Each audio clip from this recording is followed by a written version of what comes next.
सभी हाथ जोड़ लीजिए, मंगलाचरण करेंगे। काऊणन मुक्कारम जिणवर्वसहस्वड्ढमाणस दंसनमग्गं वोच्छामि जहाकमं समासेन। बोलिए श्री खजाराट आदिनाथ भगवान की जय। आचार्य गुरुवर विद्यासागर जी महाराज की जय। आचार्य श्री समय सागर जी महाराज की जय। मुनि पुंगव श्री 108 सुधा सागर जी महाराज की जय। हम सभी बड़े सौभाग्यशाली हैं जो हमें आचार्य कुंद कुंद स्वामी का महान ग्रंथ अट्ठपाहुड़ अष्ट प्राभृत के अध्ययन का अवसर मिल रहा है। यह ग्रंथ निश्चित रूप से बहुत सरल है। आचार्य कुंद कुंद स्वामी आध्यात्मिक ग्रंथों के रचयिता माने जाते हैं। भाषा प्राकृत है, बड़ी सरल प्राकृत आपने उपयोग में लाई है, लेकिन उस सरल प्राकृत में भी अनंत रहस्य छुपे हुए हैं। आज हम दो गाथाओं का अध्ययन करेंगे, क्रमशः गाथा क्रमांक 2 और 3। पहला दर्शन प्राभृत चल रहा है। इस दर्शन प्राभृत में आचार्य कुंद कुंद स्वामी दर्शन के विषय में कहेंगे, ऐसा उन्होंने संकल्प मंगलाचरण में किया था। अब दूसरी और तीसरी गाथा में वो स्पष्ट कह रहे हैं कि दर्शन ही धर्म का मूल है और जिसके पास दर्शन नहीं है वह पूज्य भी नहीं है, वंदनीय भी नहीं है। दोनों गाथाएं अपने आप में बेहद महत्वपूर्ण हैं। कल पहला वीडियो मंगलाचरण का आया। आप सभी का उत्साह देखकर मैं भी बड़ा उत्साहित हो रहा हूं। सभी ने बहुत अच्छे अच्छे कमेंट्स किए हैं, सभी ने नियम भी लिया है। कई लोगों ने तो जैसे मैंने नियम लिया वही नियम आप लोगों ने भी ले लिया। देखने वालों की संख्या निरंतर बढ़ रही है। मुझे लगता है कि अट्ठपाहुड़ नाम से लोगों को लग रहा होगा कि यह ग्रंथ बड़ा कठिन है, लेकिन जैसे जैसे आप गाथाओं को देखते जाएंगे गाथाएं अपने आप सरल सरल होती जाएंगी। कोई भी गाथा, मैं आपको गारंटी देता हूं, कोई भी गाथा ऐसी नहीं है जो आपको समझ में ना आए। चलिए प्रारंभ करते हैं गाथा क्रमांक 2। उच्चारण। दंसन दंसन मूलो दंसन मूलो धम्मो धम्मो उव इट्ठो आधा टा ठा ओ की मात्रा उव इट्ठो जिणवरेहिम जिणवरेहिम हा में छोटी की मात्रा और बिंदी जिणवरेहिम सिस्साणम सिस्साणम तम तम सोऊण सोऊण बड़ा ऊ सकर्णे सकर्णे आधारणा पुराणा एक ही मात्रा सकर्णे दंसण हीणो ण वंदिव्यो वंदिव्यो आधा वा पुरवा दंसण मूलो धम्मो दंसण मूलो धम्मो उव इट्ठो जिणवरेहि सिस्साणम उव इट्ठो जिणवरेहि सिस्साणम तम सोऊण सकर्णे तम सोऊण सकर्णे दंसण हीणो ण वंदिव्यो दंसण हीणो ण वंदिव्यो। बड़ी अच्छी और सरल गाथा है। दंसण मूलो धम्मो, यहां पर धर्म की परिभाषा आ गई एक तरीके से। दंसण मूलो धम्मो, धम्मो धर्म। धर्म कैसा होता है? दंसण मूलो, दर्शन मूल वाला। दंसण दर्शन, मूल, मूल का मतलब होता है जड़। जैसे किसी पेड़ की जड़, यानी जड़ के बिना पेड़ हो नहीं सकता, वैसे ही दर्शन धर्म की जड़ है, मूल है। यह दर्शन नहीं होगा तो धर्म भी नहीं होगा, ऐसा आचार्य कुंद कुंद स्वामी कह रहे हैं। दंसण मूलो धम्मो, धम्मो धर्म, धर्म दर्शन मूल वाला होता है। दर्शन ही जिसकी मूल है वह धर्म होता है। चलें आगे। अब यहां पर दंसण मूलो ये समासित पद है, ये समास है। दंसण मूलो और धम्मो धर्म, धम्मो में जो विभक्ति लगी है वही विभक्ति दंसण मूलो में लगी है। इससे यह स्पष्ट होता है कि ये दोनों विशेषण और विशेष्य हैं। धर्म ये विशेष्य है और दंसण मूलो ये इसका विशेषण है। दोनों में प्रथमा विभक्ति का एक वचन है। उव इट्ठो, उव इट्ठो कहा गया, दर्शन ही धर्म का मूल है, ऐसा उव इट्ठो उपदिष्ट किया गया, कहा गया। उव इट्ठो यह भूतकालिक कृदंत का अनियमित प्रयोग है। भूतकालिक कृदंत क्या होता है, इसके लिए आपको मेरे चैनल पर जाकर भूतकालिक कृदंत सर्च करना पड़ेगा और उसका जो वीडियो है वो आप देख सकते हैं। भूतकालिक कृदंत के नियमित प्रयोग और अनियमित प्रयोग, ये दो प्रकार के प्रयोग हो गए। उव इट्ठो उपदिष्ट यानी कहा हुआ, उपदेश किया हुआ। ये हम मन से नहीं कह रहे, दर्शन ही धर्म का मूल है, यह मन से नहीं कह रहे। उव इट्ठो उपदिष्ट है, कहा हुआ है। किसके द्वारा कहा हुआ है? जिणवरेहिम, जिणवरेहिम जिनवरों के द्वारा, जिनवरों के द्वारा कहा हुआ। जिनवरों के द्वारा तीर्थंकर भगवानों के द्वारा, जिनकी दिव्य ध्वनि समो शरण में खिरी है, ऐसे तीर्थंकरों के द्वारा उपदिष्ट है। किसके लिए उपदिष्ट है? बड़ी महत्वपूर्ण बातें हैं यहाँ पर, बहुत महत्वपूर्ण गाथा है। शिष्याणम, शिष्याणम शिष्यों के लिए। ये जो उपदेश जिनवरों के द्वारा हुआ वह उपदेश किसके लिए है? शिष्याणम शिष्यों के लिए, शिष्याणम शिष्यों के लिए। कोई भी उपदेश चाहे कोई भी व्यक्ति दे रहा हो, चाहे तीर्थंकर उपदेश दे रहे हो, चाहे मुनि महाराज उपदेश दे रहे हो, या कोई भी शिक्षक पढ़ा रहा हो, तो किसको पढ़ा रहा है? दुश्मनों के लिए नहीं, शिष्याणम शिष्यों के लिए, भक्तों के लिए, सज्जनों के लिए, अच्छे व्यक्तियों के लिए। हमेशा हमें ध्यान रखना है, जिनेंद्र भगवान की वाणी किसके लिए है? शिष्यों के लिए है, भक्तों के लिए है, अच्छे लोगों के लिए है। तो फिर दुर्जनों का क्या होगा? दुर्जन भी अगर इस वाणी को सुनेंगे, अपनी दुर्जनता को छोड़कर शिष्य बनकर, तो उनका कल्याण हो जाएगा।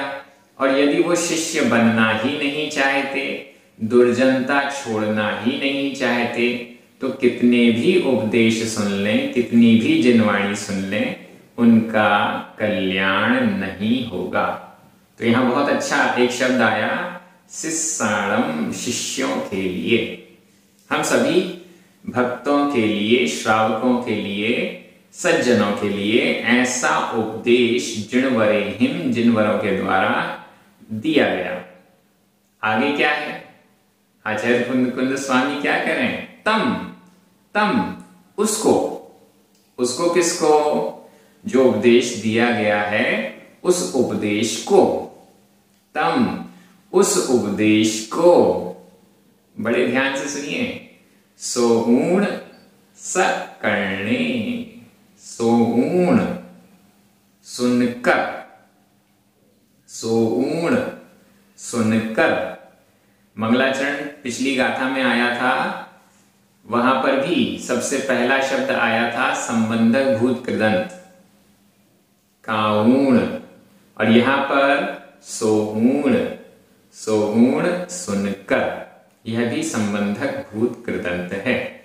सोहूण सुनकर, संबंधक भूत कृदंत में 8 प्रत्यय आते हैं। ऊण ऊणम, दूण दूणम, अ, य, उम और ता। इन 8 में से कोई भी प्रत्यय उपयोग में लाकर संबंधक भूत कृदंत बनाया जाता है। तो सोहूण सुनकर, कैसे सुनना है? स कर्णे, स स्व कर्णे, कर्ण कर्ण, अपने कानों से सुनकर, अपने कानों से सुनकर। अपन कहते हैं ना अच्छे से सुन लो, अच्छे अपने कानों से सुन लो। मैंने तो अपने कानों से सुना है। अब सुनते तो कान से ही हैं, फिर कानों से सुना है ये क्यों कहते हैं? इसलिए कहते हैं कि बड़े ध्यान से सुन लो। आचार्य कुनकुन स्वामी कहते हैं अपने कान खोल कर सुन लो, ऐसे भी बोलते हैं ना, कान खोल कर सुन लो। तो सोमूण सकर्णे, अपने कानों से सुनकर। दंसण हीणो ण वंदिवो, कान से सुन लिया, क्या तो समझना भी तो है। क्या समझना है? धर्म का मूल दर्शन है, और जहां धर्म का मूल ही नहीं है वहां धर्म कैसे होगा? और जब धर्म नहीं है तो पूजनीयता भी कैसे होगी? जब धर्म नहीं है तो हम उसकी वंदना कैसे करेंगे?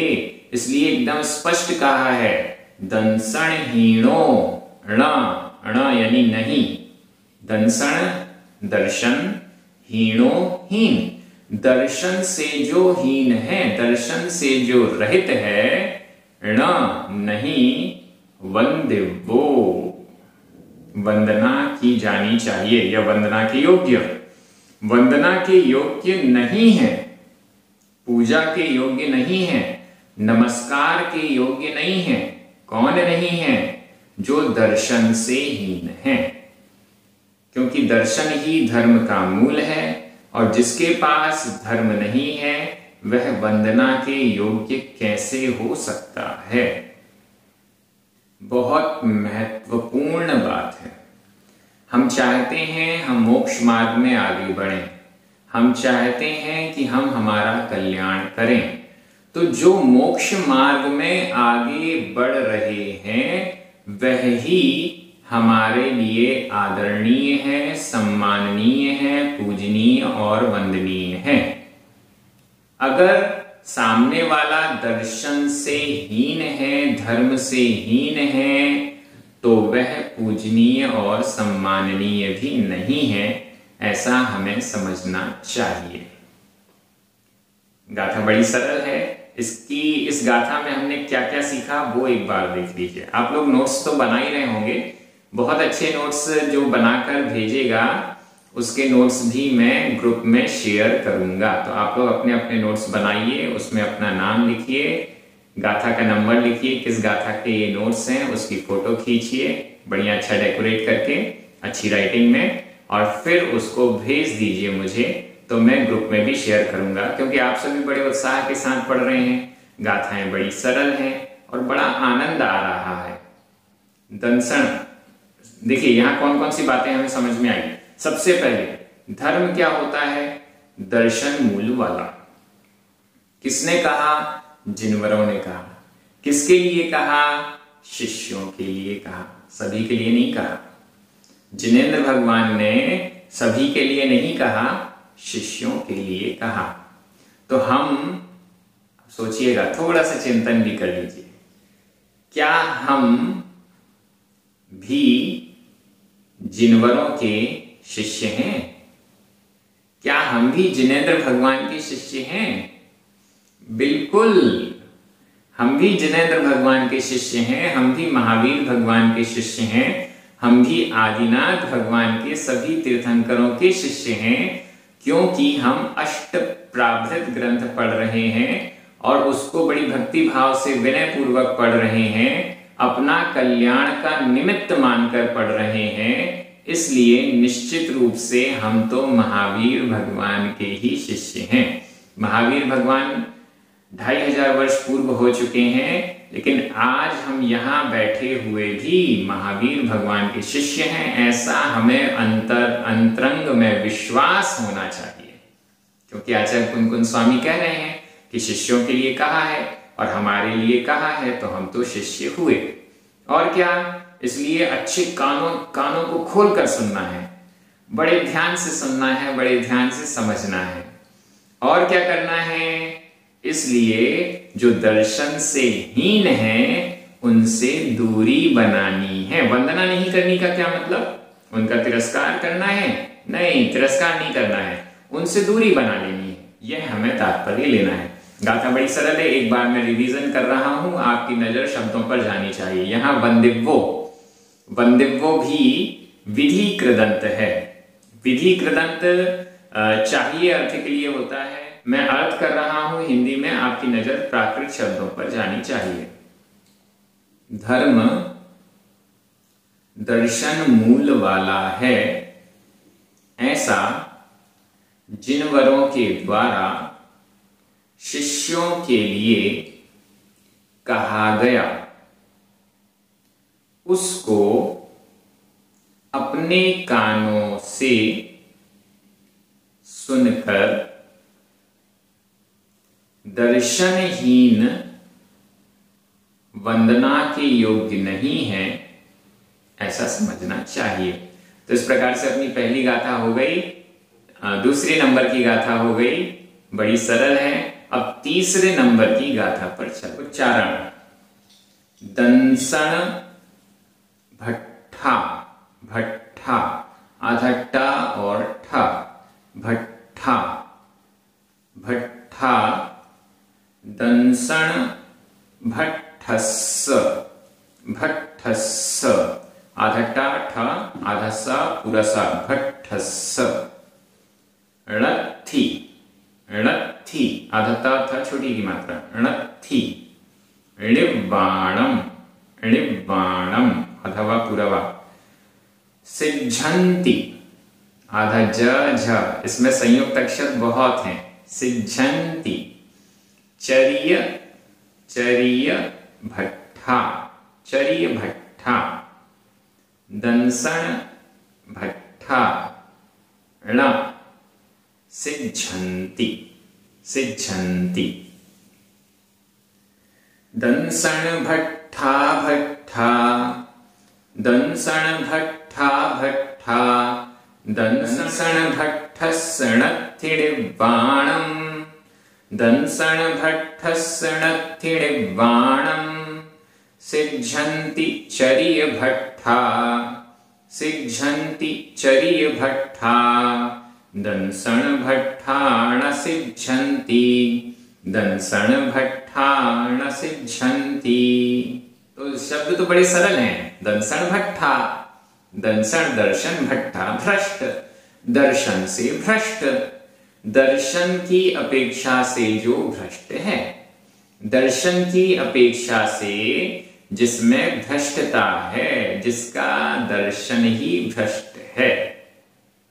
दर्शन क्या होता है, इस पर चर्चा करनी है आगे। जब गाथा दर्शन को विश्लेषण करेगी तब आपको देखकर बड़ा अचंभा होगा।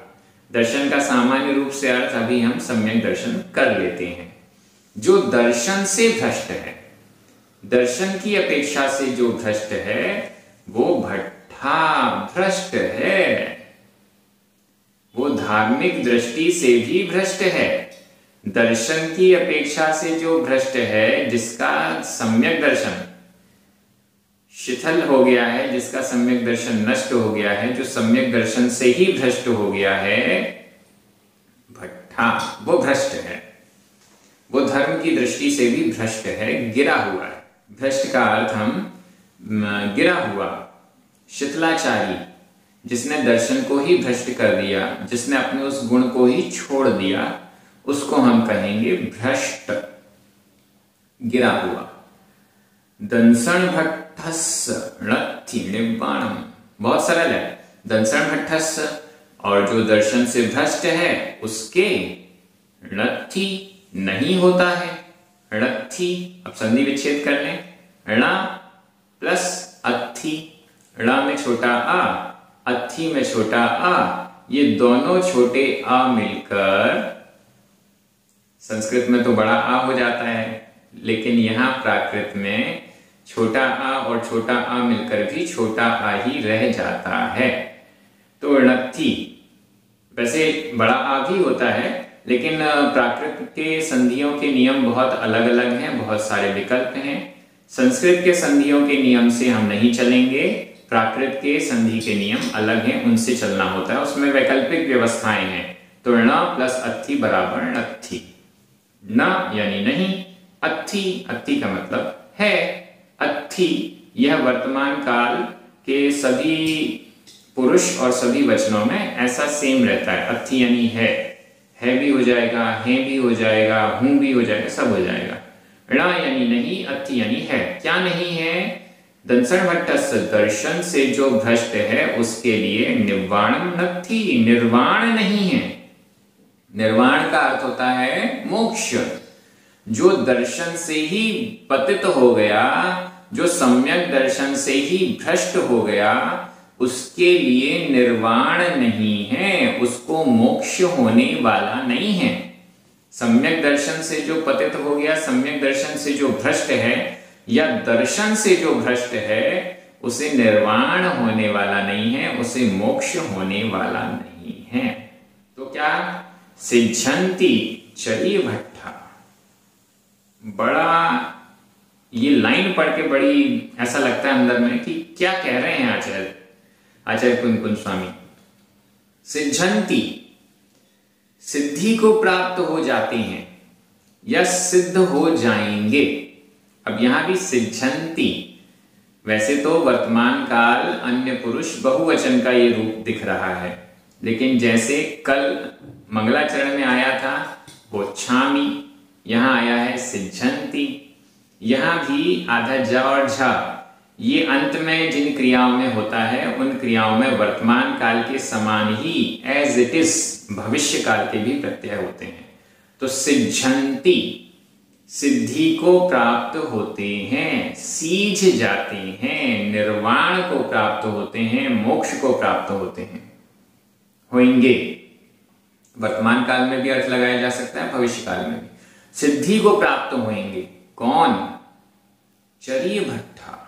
चरिय भट्टा, चारित्र से भ्रष्ट।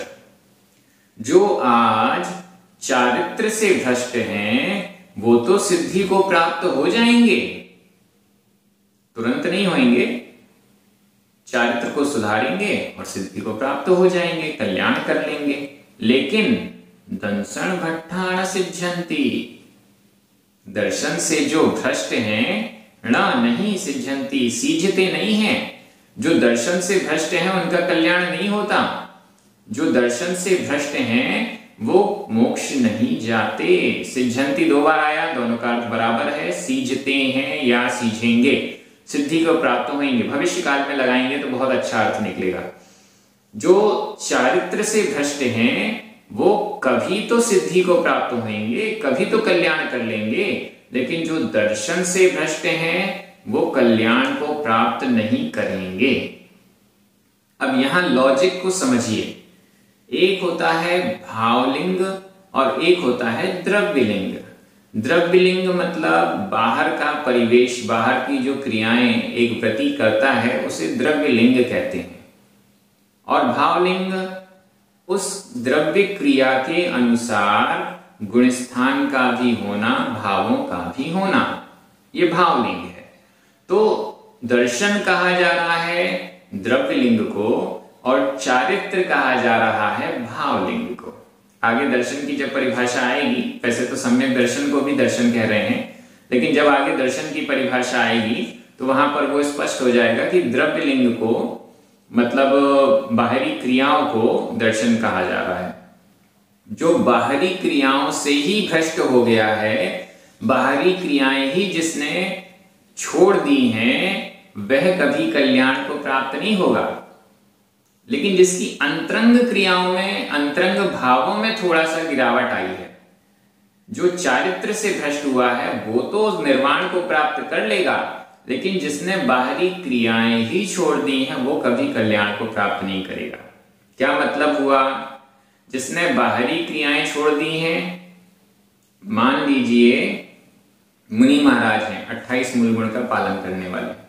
अब 28 मूल गुण का पालन कर रहे हैं तो यह हुआ उनका दर्शन। और 28 मूल गुणों का पालन करते हुए उनके जो अंतरंग भाव मुनित्व के हैं, चारित्र के भाव हैं, वो हुआ उनका चारित्र। अब क्या होता है, कई बार चारित्र गिर भी जाता है, अंतरंग भाव ऊपर नीचे होते रहते हैं, चारित्र के भाव ऊपर नीचे होते रहते हैं।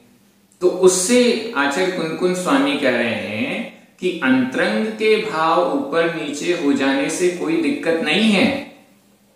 जो चारित्र से भ्रष्ट हो गया, अंतरंग भावों की अपेक्षा गिर गया है, वो कभी ना कभी उठेगा और वापस अपना कल्याण मार्ग में लग जाएगा, मोक्ष प्राप्त कर लेगा। लेकिन जिसने बाह्य क्रियाएं ही छोड़ दी, 28 मूल गुणों का पालन करना ही छोड़ दिया, तो वो कैसे अंतरंग के भावों को सुधारेगा? यहां दर्शन और चारित्र, जो अंतरंग भावों से छूट गया है, पतित हो गया है, वो तो अंतरंग भावों को फिर से सुधार लेगा। लेकिन जिसने बाह्य क्रियाएं ही छोड़ दी हैं, उसे पहले बाह्य क्रियाओं को स्वीकार करना पड़ेगा, दोबारा दीक्षा लेनी पड़ेगी, दोबारा सारे संस्कार प्राप्त करने पड़ेंगे, इसके बाद ही उसका कल्याण हो सकता है। तो यहां गाथा स्पष्ट कह रही है कि भले ही हमारा मन नहीं लग रहा, लेकिन हम क्रियाओं को ना छोड़ें। फिर से बोलता हूं, भले ही हमारा मन नहीं लग रहा, भले ही हम देखा देखी में लगे हैं, किसी भी चीज में लगे हैं, लेकिन हम बाहरी क्रियाओं को नहीं छोड़ें। अगर बाहरी क्रियाओं को भी छोड़ दिया तो फिर अंतरंग भाव लगेगा ही नहीं, बनेगा ही नहीं। ऐसा यहाँ तात्पर्य आचार्य कुंद स्वामी का है। इस पर और चिंतन करने की आवश्यकता है। दोनों गाथाएं आज की हैं तो सरल देखने में, लेकिन जब चिंतन करेंगे तो बड़ा गंभीर अर्थ यहाँ आचार्य कुंद स्वामी का मिलेगा। तो हम तो बड़े धन्य हैं जो आचार्य कुंद स्वामी की इन गाथाओं का हमें अध्ययन करने मिल रहा है। और आप प्राकृत भाषा की दृष्टि से देख रहे हैं तो बड़ी सरल ये गाथाएं लग रही होंगी। व्याकरण की दृष्टि से यहाँ पर भट्ठा, भ्रष्ट यानी गिरा हुआ, यह जो भट्ठा शब्द है, भट्ट शब्द है, यह भी भूतकालिक कृदंत का अनियमित प्रयोग है। और इसके अलावा णत्थी, अत्थी, अत्थी वर्तमान काल अन्य पुरुष एक वचन है यहाँ पर, और सिद्ध्यंती भविष्यत काल अन्य पुरुष बहुवचन का प्रयोग है। बाकी सब सिंपल है। मैं एक बार हिंदी अर्थ कर रहा हूं, आपकी नजर प्राकृत शब्दों पर जानी चाहिए। दर्शन से भ्रष्ट, भ्रष्ट हैं। दर्शन से भ्रष्ट के निर्वाण नहीं होता है। चारित्र से भ्रष्ट सिद्धि को प्राप्त हो जाते हैं, हो जाएंगे, लेकिन दर्शन से भ्रष्ट निर्वाण को प्राप्त नहीं करेंगे। देख सकते हैं आप सभी को बड़ा आनंद आ रहा है प्राकृत भाषा के इस ग्रंथ को पढ़कर। प्राकृत भाषा बहुत सरल है, इसीलिए आचार्य कुन स्वामी ने प्राकृत भाषा में लिखने का मन बनाया होगा और हमारे लिए उन्होंने ये ग्रंथ लिखा है। हम सभी अध्ययन कर रहे हैं, बड़ा आनंदित होकर अध्ययन कर रहे हैं, उत्साह के साथ अध्ययन कर रहे हैं। आप सभी का उत्साह मुझे कमेंट बॉक्स की कमेंट से और लाइक से पता चलता है। मैं आप सभी से पुनः आग्रह करूंगा कि अपने सभी मित्रों को अष्टपावड़ ग्रंथ के स्वाध्याय के लिए प्रेरित कीजिए। इस वीडियो के बाद 9 बार नमोकार मंत्र पढ़ के, जिनवाणी स्तुति करके 9 बार नमोकार मंत्र अवश्य पढ़ें। सभी को जय जिनेंद्र।